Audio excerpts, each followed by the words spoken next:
ఇన్ని మాయలకి మోసాలకి నిలమైనటువంటి లక్ష్మీదేవిని ఆయన పరమప్రియంగా ప్రేమించడం ఏంటండి? లోకం నడవాలంటే డబ్బు కావాలి, తప్పదు. కానీ ఆయన ఎలా ప్రేమించాడు? ఆయన అదుపులో పెట్టుకున్నాడు. అక్కడ ఆధిపత్యం కాదు, అక్కడ ఎదురుగా ఉంటుంది లక్ష్మీదేవి. ఎప్పుడు మీరు గమనించండి, విష్ణుమూర్తికి ఎదురుగా ఉంటుంది. శ్రీమన్నారాయణమూర్తి పాల సముద్రంలో శేషశయ్య మీద శయనించి ఉంటాడు. ఆయన పాదాల దగ్గర లక్ష్మీదేవి ఉండమంటే ఏమిటమ్మా? సరిగ్గా భార్యను ఏదో బానిసం చేశాడు, చివరిలో కూర్చోబెట్టాడు అనుకోకూడదు, పొరపాటుది. డబ్బు మన కనుసన్నల్లో ఉండాలి ఖచ్చితంగా. స్వామివారి కళ్ళకు కనబడుతూ ఉంటుంది లక్ష్మీదేవి. కదిలితే ఏం పని అంటాడు. అంటే స్త్రీ కాదు అక్కడ, డబ్బు. మన ఇంట్లో డబ్బు 10 రూపాయలు పోయినా సరే భార్య భర్త లెక్క చూసుకోవలసిందే. తెలిసి 1,00,000 రూపాయలు దానం ఇయ్యేసి, అది వేరే విషయం. ఇద్దరు కలిసి కూర్చుని ఏదో వాళ్ళ కుటుంబం బాధలో ఉన్నారు, మనకు కావలసిన వాళ్ళు బాగాను దానం ఇద్దాం అనుకుని ఇవ్వచ్చు. కానీ ఇంట్లో అనుకోకుండా 10 రూపాయలు పోయిందంటే తేలవలసిందేనమ్మ లెక్క.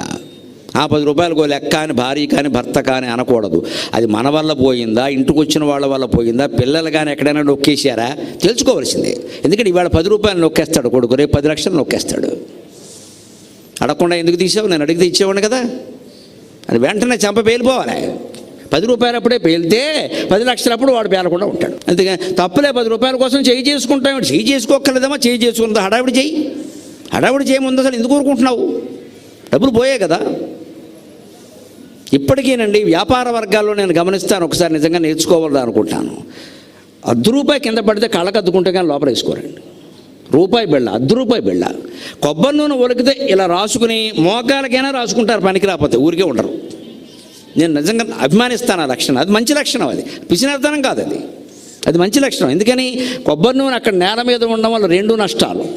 1 పనికి రాకుండా పోయింది, 2 ఎవడో కాలేస్తాడు, ₹1,00,000కి పెడతాడు, ఫ్రాక్చర్ అయిందంటారు. ముందు నూనె తొలగించాలి అక్కడి నుంచి.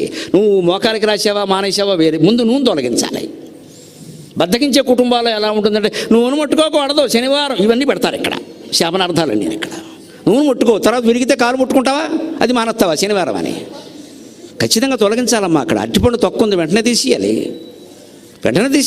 అందుకని దానికి ఏదో శంకలు పెట్టుకుంటే ఎవడో తిని పారేశాడు కానీ కాలు మందే, లేకపోతే మన మలకాలు వచ్చేవాడిది. తొక్క వెంటనే తీసేయాలి. నూనె ఒలికింది వెంటనే తుడిచేయవలసింది. 1 నిమిషం ఎవరి గురించి చూడద్దు, వెంటనే తుడిచేది. దాన్ని చేస్తారు. దాన్ని నిజమైన నెత్తుకు రాసుకుంటే అదే దుమ్ముడు, మోకాలకు రాసుకో, వదిలే, ఏమైంది? మోకాలకు ఆ మాత్రం దుమ్ము అంటకూడదా? ప్రమాదమా? అక్కడతో సరిపెట్టి తోమే, గొడవలేదు. వస్తువు పట్ల జాగ్రత్త, అది పిసినారితనం కాదు. అది వస్తువుల్ని కాపాడుకునే విధానం. ఖరీదైన వస్తువులు కొనుక్కోగానే సరిపోవాలి, దాన్ని కాపాడుకునే విధానం తెలియాలి. అలాగ డబ్బు వస్తువుల వినియోగం మన కనుసన్నల్లో జరగాలి. అందుకోసం లక్ష్మీదేవి పాదాల దగ్గర ఉంటుంది తప్ప భార్యను అక్కడ కూర్చోబెట్టండి చెప్పడం కాదు. ఇది మన సంప్రదాయం కాదు. స్వామివారు కనుసన్నల్లో ఆవిడ ఉంటుంది. ఇక శివుడికైతే మీరు చెప్పగల అర్ధ శరీరం ఇచ్చేసాడు మహానుభావుడు, అంతకంటే త్యాగమూర్తి ఉంటాడా? బ్రహ్మదేవుడు, ఆయన ఏమో తక్కువ చేయాల. నాలుక మీద ఉంటుంది సరస్వతీదేవి, నాలుక మీద భార్య ఉంటుంది. అర్థం ఏంటంటే ఆవిడ పెర్మిషన్ లేదో ఒక మొక్క నోటికి రాదని అర్థం. ఇక్కడ మా బ్రహ్మదేవుడు మా అమ్మవారికి సరస్వతీదేవికి మేము నమ్మిన పలుకుల తల్లికి చాలా ఎక్కువ విలువ ఇచ్చాడు. ఆవిడ మాట్లాడింది, ఆవిడ అనుమతి లేనిది ఈయన అసలు బయటికి రాడు, మాట్లాడలేడు. అంతగా మన దేవతల్లో ప్రధానమైన బ్రహ్మ విష్ణు మహేశ్వరులు ముగ్గురు భార్యను గౌరవించారు. ప్రేమించడం కాదు, గౌరవించారు. మనం ప్రేమించలేకపోతున్నాం, వీళ్ళ గౌరవాలు పక్కనట్టండి. అది ఆ ధోరణితో ఉంటారు కాబట్టి తప్పితే ఆయన అదుపులో పెట్టడం కాదు. వెంకటపతేర్ విష్ణు పరాం ప్రేయసీం వక్షస్థల నిత్యవాసరసికాం. ఎప్పుడు ఆయన వక్షస్థలంలో ఉండాలని కోరుకుంటూ ఇష్టపడుతూ అక్కడే ఉంటుంది. సరిగ్గా మనం డబ్బు కూడా ఇప్పుడంటే జీన్స్ ప్యాంటుకి చాలా జేబులు వచ్చాయి, కానీ పూర్వం ఎక్కువ పెద్ద జేబు ఇక్కడే ఉండేది అందరికీ. లాల్చీలు ధరించే రోజుల్లో, పెద్ద చొక్కాలు వేసుకునే రోజుల్లో పెద్ద జేబు ఇక్కడే ఉండేది, ఇంత ఎత్తుగా ఉండేది ఏకంగా. ఈ ఫోన్ లేకపోయినా డబ్బు కట్టలు, పర్సు, ఇంకేదో పెన్నం ఏవో ఉంటాయి కదా అని ఉండి. సరిగ్గా డబ్బు కూడా మనకు కూడా వక్షస్థలంలోనే ఉంటుంది సుమారుగా. అక్కడ ఉండడమే రక్షణ కూడా, ఎందుకంటే కొట్టెత్తి తెలుస్తుంది. ఇవాళ పద్ధం కుర్రాళ్ళు చక్కగా డబ్బులు లేవుగా, ఎవరిదే అన్ని కార్డులేగా, మొత్తం గీకడమే. గీకానాం గోకానాం బేకానాం లాగానాం, అంతే. ఇటుకోక అటుకోక. ఇవన్నీ ఏం చేస్తున్నారు? ప్రమాదకరమైన పని. 6 బ్యాంకుల కార్డులు ఉంటాయి, 6 కలిపి పర్సులో పెడతాడు. వీడు ఆధార్ కార్డు పెడతాడు, వీడి జీవితం అంతా పెడతాడు, జాతకం అంతా పెడతాడు, వెనక జేబులో పెడతాడు. వీడు ఇక్కడికి వచ్చి కళ్యాణానికి వస్తాడు, ఇంకోటి వీడిని కన్నం వేయడానికి వస్తాడు, మొత్తం పట్టుకుపోతాడు. అలా ఎప్పుడు చేయకూడదు. వాడు చాలామంది కుర్రాళ్ళ దగ్గర చూస్తారు, ఇంతలా ఉంటుందండి పరిచయం, రుబ్బురోలు పత్రాల్లో ఉంటుంది. అది ఇంతలావు. అంతంతలా పరసల్లో అన్నీ పెట్టకూడదు. ఎప్పుడు 4 జేబులు ఉండాలి ఖచ్చితంగా. కొన్ని ఇక్కడ కొన్ని అక్కడే పెట్టుకుంటే ఒకటి పోయినా ఒకటైనా మిగులుతుంది. అసలు డబ్బులు పెట్టుకునేవాడు కూడా మా చిన్నప్పుడు మా నాన్నగారే చెప్పేవారు, మాకు 100 రూపాయలు ఇస్తే ఆయన ఇప్పుడు 100 రూపాయల నోటు మాకు ఇచ్చేవాడు కాదు. లేక కాదమ్మా, ఇవ్వకూడదని కాదు. 50 నోటు, 20 నోటు, 10 నోటు, 5 రూపాయలు కూడా కొన్ని ఇచ్చేవారు. 100కింత చిల్లర 4 రకాల 5 రకాల విభజన చేసి ఇచ్చేవారు. చూచి ఏం చెప్పేవారండి, అబ్బాయి ఆ 50 నోటు ఇక్కడ పెట్టుకో, నీకు తెలుస్తుంది. చిల్లర డబ్బులు వెనకాల తోసి ఎవడన్నా బిల్లెట్ కోసినా పర్వాలేదు. నిజమే కదా. మరి వెనకాల బిల్లెట్ కోస్తారండి, గుండెల మీద ఎవడు బిల్లెట్ పెట్టలేడు. మీరు ఆలోచించండి, సేఫ్టీ అది, రక్షణ. 50 ఉంటుంది, పోతే 5 రూపాయలు పోతే అప్పటికైనా మేలుకుంటావు. ఇవన్నీ చిన్నప్పటి నుంచి నేర్పారమ్మా ఇంట్లో. ఇప్పుడు నేను 60 ఏళ్ళు వచ్చి ఇప్పుడు అలాగే ఉంటాను. నేను చేదస్తం అనుకున్నా సరే అలాగే ఉంటాను, చెప్తూనే ఉంటాను. అలాగే వెనకపోవడం వాళ్ళ కర్మ, మనం చెప్పాల్సిందే. అంటే డబ్బుని 100 రూపాయలనే 4 చోట్ల పెట్టమని చెప్పేవారు మా నాన్నగారు. ఎందుకని 10 రూపాయలు పోయినా 90 మిగులుతారా, 25 పోయినా 75 మిగులుతారా. ఇవాళ మొత్తం అన్నీ కలిపి మొత్తం గుండు గుత్తా చేసి సింగిల్ విండో సిస్టమ్ లాగా ఇంత పరచులో పెట్టి ఆ పరచు ఇక్కడ పెడతాడు, మంచం మీద పడుకుంటాడు, అడ్డంగా ఉందని మంచం మీద పెడతాడు, వెళ్ళిపోతాడు బండి వేసుకుని శ్రీమద్రమారమణ గోవిందా, మళ్ళీ వస్తాడు పరచు కోసం. ఏం కర్మ ఇది? ఆ మాత్రం జ్ఞాపకం లేదా? జీవితం అంతా అందులో పెడతావా, దాన్ని మంచం మీద వదిలేసి పారిపోతావా? ఇంక లక్ష్మీదేవి ఎందుకు ఉంటుందంటే మన దగ్గర. ఆయన ఎదురుగా ఎందుకు పెట్టుకోండి, కనుసన్నల్లో పెట్టండి, చూసుకోండి, కాపాడుకోండి. పిసినారు వాళ్ళ బతకమని కాదు, మనకు ఉపయోగపడాలి కదా. అందుకే ఆయన ఎప్పుడు అక్కడ ఉండాలని కోరుకుంటుంది. అటు పైగా గుండెల్లో పెట్టుకుని ప్రేమించడం అంటే గుండె ఎడంవైపునే ఉంటుందిగా, లక్ష్మీదేవి కూడా ఎడంవైపునే ఉంటుంది. తక్షాంతి సంవర్ధినీయం, చాలా గొప్ప మాట. క్షాంతి అంటే క్షమాగుణం. శాంతి, శమం నుంచి శాంతి వచ్చినట్టే క్షమ నుంచి క్షాంతి వచ్చింది. క్షమాగుణం అంటే సహనం. డబ్బు ఎక్కడ ఉంటే క్షాంతి సంవర్ధిని, విష్ణుమూర్తిలో ఉండే సహన గుణాన్ని పెంపొందిస్తుందట. విష్ణుమూర్తిలో ఎంత సహన గుణం ఉందో మనకి చాలా పురాణాల్లో ఉంది. భృగు మహర్షి వెడితే శివుడు తట్టుకోలేకపోయాడు, ఆయన గొప్పవాడు కాదు. బ్రహ్మదేవుడు తట్టుకోలేకపోయాడు, కానీ విష్ణుమూర్తి అపారమైన సహనంతో ఆయన గుండెల మీద తనినా తట్టుకున్నాడు. పైగా పాదసేవ చేశాడు.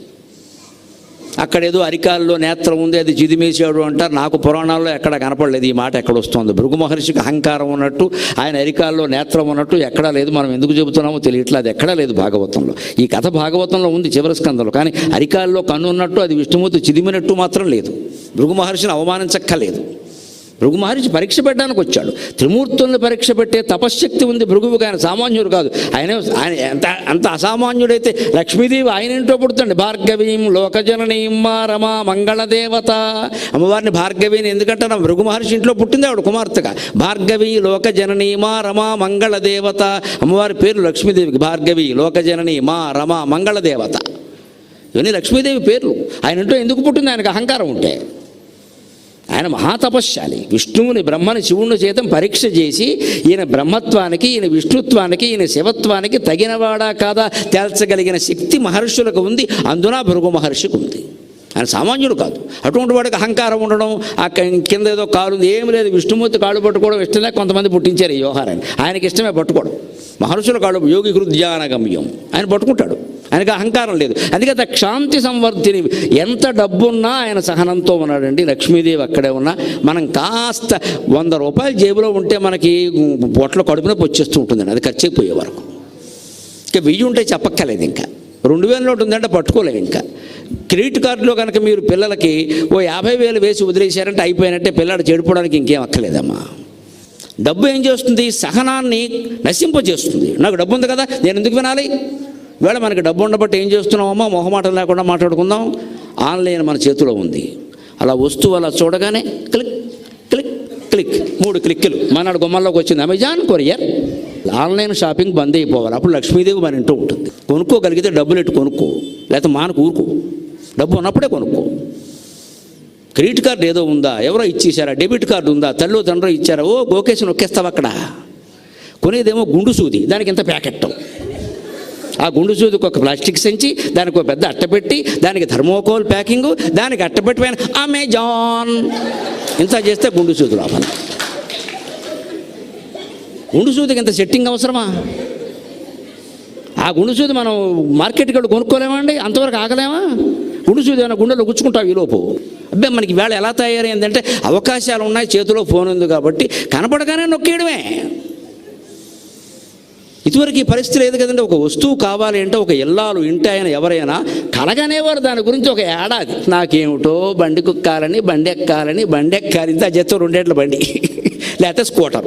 ఓ 10 ఏళ్ళు ఇల్లాలు కలగంటే ఈ సామాన్య గుమాస్తా ఉన్నాడే గవర్నమెంట్ ఆఫీసులో కొందాంలే పిల్లలు పెద్దాళ్ళు అవుతున్నారు చదువులు కదా అని ఆపి ఎప్పుడో ఈయన రిటైర్ అయ్యే ముందు ఆ స్కూటర్ కొన్నాడు. నాకు తెలుసు, రిటైర్ అయ్యే ముందు దానికే ఇల్లాలు పొంగిపోయి ఆ స్కూటర్కి మా ఆయన స్కూటర్గా అన్నారు. ఎప్పుడమ్మా ఆయనకి 60 వచ్చాయి, ఈవిడికేమో 58 వచ్చాయి. ఇంకేం కొంటే అలా సరిపెట్టుకున్నారమ్మా, అలా సరిపెట్టుకున్నారు. అందుకని స్కూటర్ లేనివాడు మొగుడేనా అని అనలేదు. ఈ ధోరణి మానుకోవాలి. ముందు ఈ వేధింపులు మానుకోవాలి. ఇంట్లో ఏది కనపడితే ఏది కొనియడం, ఏది కొనాలనిపించగానే కొనియడం, నొక్కేయడం ఆన్లైన్ అంటాం. డబ్బులు బాగా ఉన్నాయి అందరి దగ్గర. అన్నిటికంటే చౌకేదంటే డబ్బే.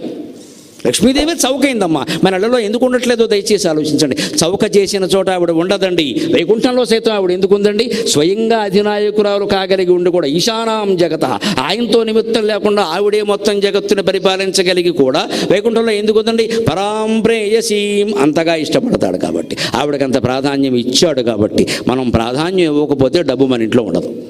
ప్రాధాన్యం అంటే ఏదో మొక్కుకోవడం కాదు. అక్కడ జాగ్రత్తగా ఖర్చు పెట్టడం. డబ్బుకి ప్రాధాన్యం అంటే అది కళ్ళగద్దుకుంటే సరిపోదండి, జాగ్రత్తగా ఖర్చు పెట్టాలి.